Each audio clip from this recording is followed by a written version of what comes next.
Hey guys, welcome to Rosie's Dessert Spot. In this tutorial, I'll be bringing you guys another cake from the I Can't Believe It's Not Cake series that I'm making.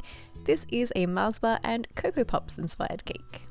What you'll need to do is grab 10 Mars bars and then chop them up into small pieces. This will just make the melting process a lot easier for you. A lot less time, less risk of burning the chocolate. Trust me, you do not want to skip this step.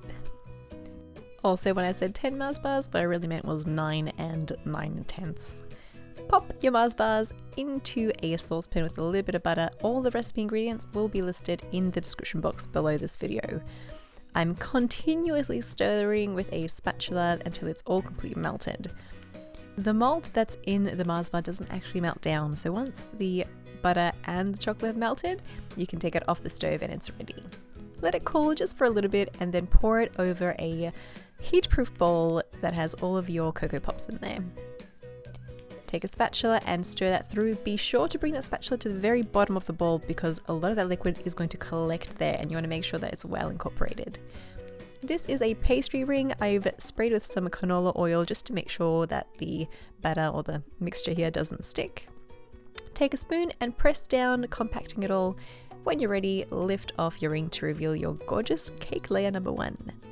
If you don't have a pastry ring, what you can do is line the bottom of a round cake tin with baking paper. Also leave some extra baking paper as handles so you can pull it out easily. This recipe makes 5 6-inch round layers. Pop them into the fridge to set, and in the meantime work on your frosting. I thought a nice chocolate ganache would go well with this, and I'll have a link to the recipe and video demonstration for the ganache as well.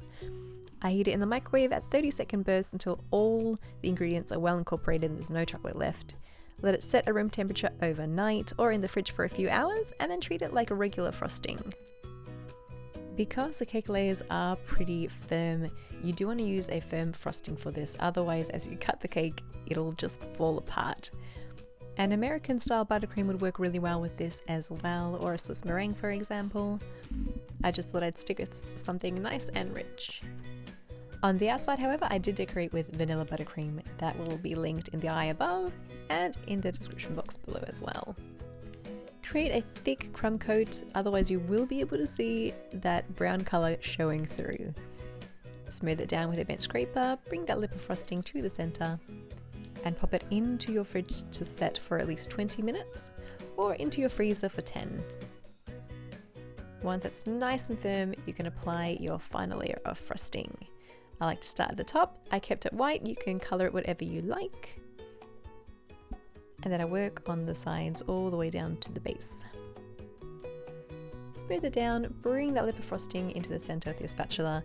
And now for the fun part.